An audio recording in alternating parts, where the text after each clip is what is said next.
When you're the queen, when you're recognized as sports entertainment royalty, when you encompass every attribute of a champion, you understand why people want to see you any chance they get. Want to know what it means to be genetically superior? You never will. Watch me. I mean, have the privilege of watching me. WWE Raw du 27, oui je crois que c'est du 27 si je dis pas de conneries, le 27 en France, en direct de Washington DC, donc la capitale des États-Unis. Voilà, un WWE Raw qui a été bon. Voilà, franchement il était bon ce Raw. Moi j'ai beaucoup aimé, voilà, j'ai beaucoup aimé le Raw. Donc voilà, vous avez la petite review un peu sur papier de tout ce que j'ai écrit tout simplement. Donc voilà, Raw était vraiment bon, voilà, on a eu vraiment beaucoup de matchs. Ça a remonté un peu la pente de Great Balls of Fire, voilà, ça a remonté vraiment la pente. J'ai reçu énormément de commentaires sur Mario de Great Balls of Fire, comme quoi je critiquais tout le temps. Je vais pas dire que le show est bon si j'ai pas aimé et si je trouve que ça a été nul. Comprenez? C'est comme si vous, demain, vous allez dire, vous allez dans une boulangerie, vous allez acheter une baguette. Vous croquez, vous dites, ah mais putain, mais elle est dégueulasse la baguette. Le lendemain, vous revenez à la boulangerie, vous dites, eh mais votre baguette, monsieur, oh, donnez-moi la même, s'il vous plaît. Donnez-moi la même, elle était tellement bonne. Non, tu peux pas dire ça, c'est pas possible. Donc là, c'est pareil. Le show, c'était nul, je le dis. Voilà, le show était nul, je le dis. Je vais pas me le cacher. La Raw a été bon, je le dis. Voilà. Car était précis. Donc on a commencé par Kurt Angle, voilà une arrivée de Kurt Angle qui a commencé à promo, voilà qui dit en gros que Jason Jordan aura son premier match ce soir à Raw contre Kurt Hawkins. Donc voilà, tout simplement il est content, voilà que son fils, entre guillemets fils, et son premier match ce soir à WWE Raw contre Kurt Hawkins, ça va lui faire une bonne petite expérience, etc.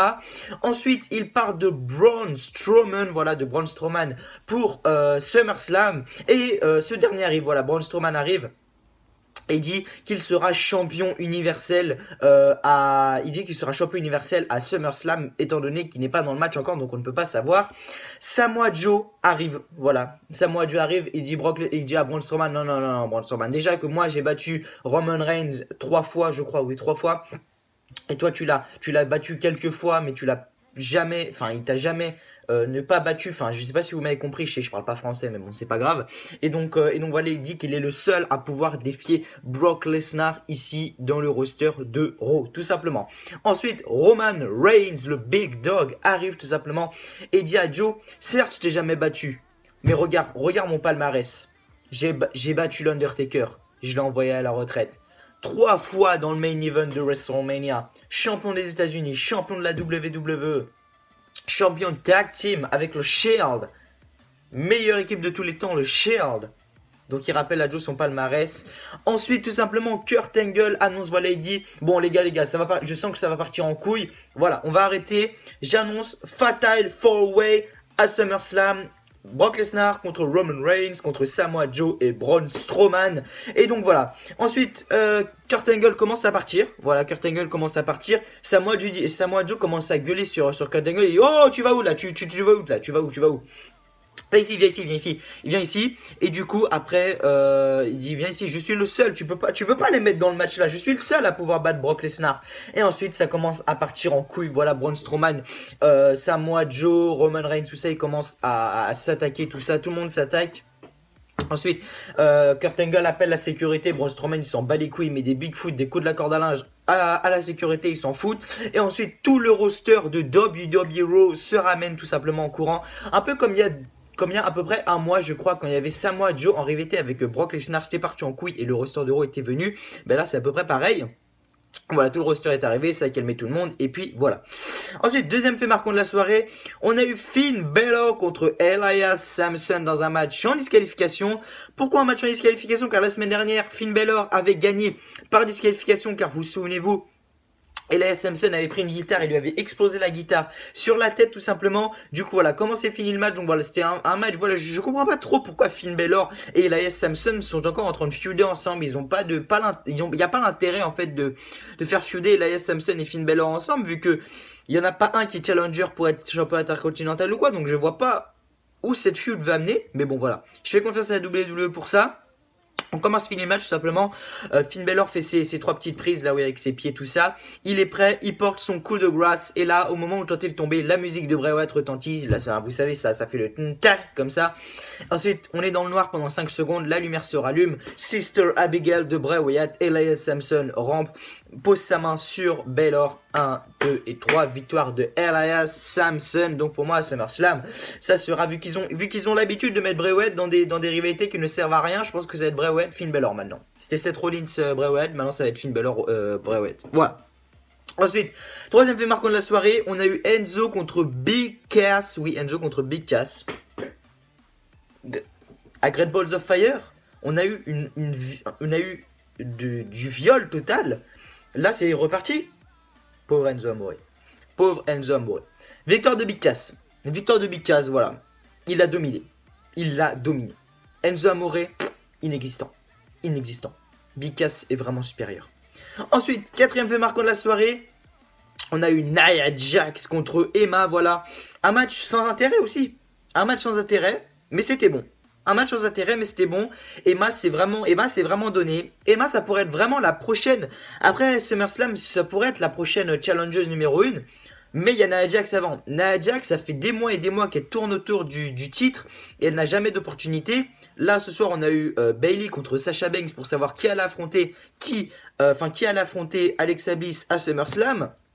Et là, on a Nia Jax contre Emma. Donc j'espère que Nia Jax, après SummerSlam, elle aura une rivalité avec la championne. Parce que moi, j'aurais été à la place de Nia Jax. Franchement, j'en pourrais plus là. J'en pourrais plus. Mais après Nia Jax, Emma pourrait être la prochaine sur la liste. Parce qu'Emma est vraiment bonne sur le ring. Emma est vraiment bonne sur le ring. Pas que sur le ring, mais elle est vraiment bonne sur le ring. Donc voilà, Nia Jax contre Emma. Victoire de Nia Jax. Voilà, mais Emma s'est vraiment bien démerdée. Voilà. Elle a essayé d'attaquer les pieds de Nia Jax. Parce que oui, quand on attaque un géant, les jambes sont toujours les plus... Comment je pourrais expliquer ça? Les plus faciles à atteindre, si je peux appeler ça comme ça, les plus difficiles pour un géant, tout simplement. Voilà, c'est le plus dur pour un géant à chaque fois, les jambes. Du coup, voilà, Emma a attaqué les jambes, a attaqué un peu la tête de Nia Jax. Sauf que Nia Jax, là qu'elle met, elle a fait un espèce de salto en prise de finition, un espèce de salto écrasement. Voilà, du coup, voilà, Nia Jax a écrasé Emma. Donc 1, 2 et 3, victoire de Nia Jax. Ensuite, cinquième fait marquant de la soirée, Jason Jordan a une interview avec, vous savez, quand c'est je sais pas si on peut appeler une interview, enfin bref, vous m'avez compris, sur Jason Jordan. Et Jason Jordan dit que voilà, ce soir il va affronter Kurt Hawkins, nanana, que c'est sa première opportunité pour lui, qu'il espère qu'il va monter dans le roster, blablabla, blablabla, vous m'avez compris. Ensuite, sixième fait marquant de la soirée, Bayley contre Sasha Banks. Bayley contre Sasha Banks, vraiment un très bon match. Voilà, vraiment bon match de women. C'était meilleur que Nia Jax et Emma. En même temps, il a duré 2 fois plus longtemps, mais bon.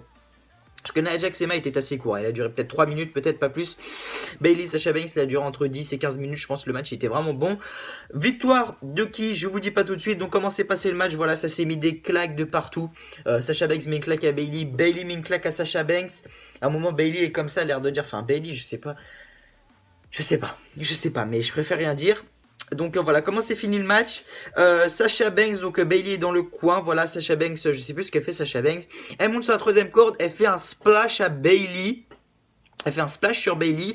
Elle tente le tomber. Bayley retourne le tomber. 1, 2 et 3. Victoire de Bayley. Donc ça sera Bayley contre Alexa Bliss à SummerSlam.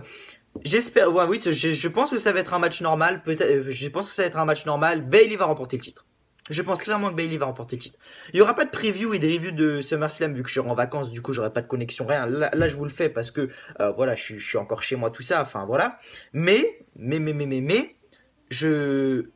Bayley contre Sasha Banks, Bayley contre Alexa Bliss, Bayley remportera le titre. Je vous dis, Bayley remportera le titre. Ensuite, septième fait marquant de la soirée, Jason Jordan contre Kurt Hawkins. Voilà, Jason Jordan contre Kurt Hawkins, c'était sûr. Voilà, Kurt Hawkins c'est le plus gros jobber de la WWE en ce moment, malheureusement, parce que le mec a de très gros potentiels, je le répète à chaque fois dans mes vidéos. Et Jason Jordan, c'est là, je pense qu'il va se faire push. Voilà, je pense qu'il va avoir un push à la WWE, c'est obligé.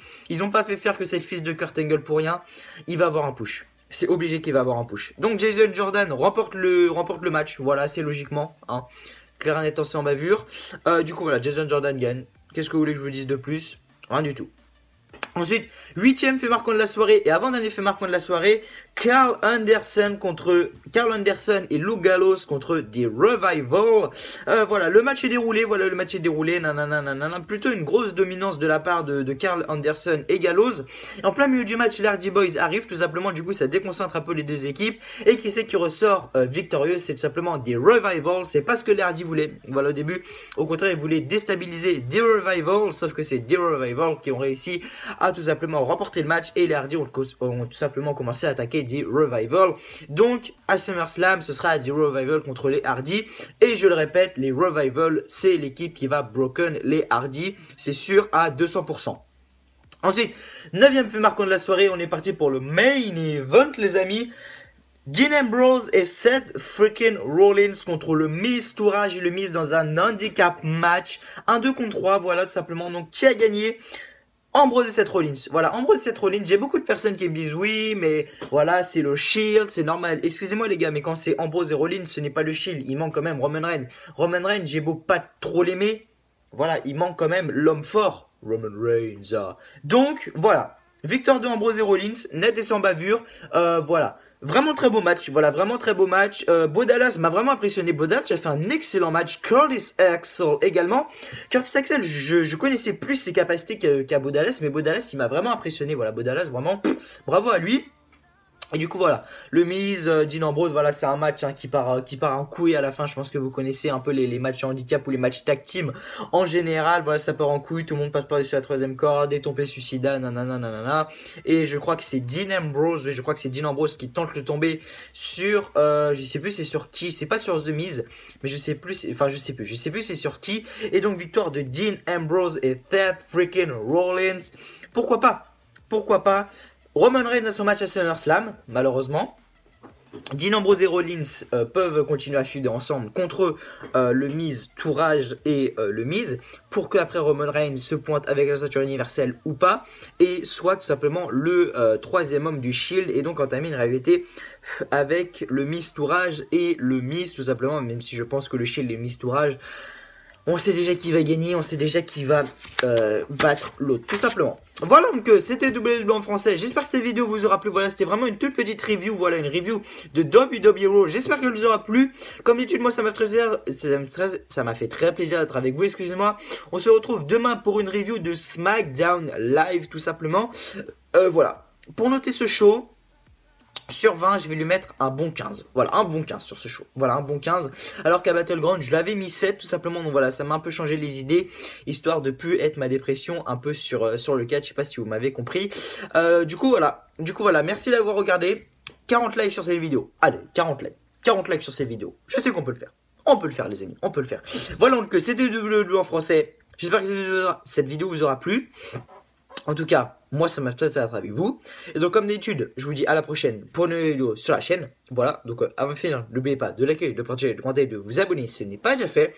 Donc c'est WWE en français. Je vous fais un bisou et je vous dis à la prochaine. Et c'est moi la tête. Les potes, putain. Wouh!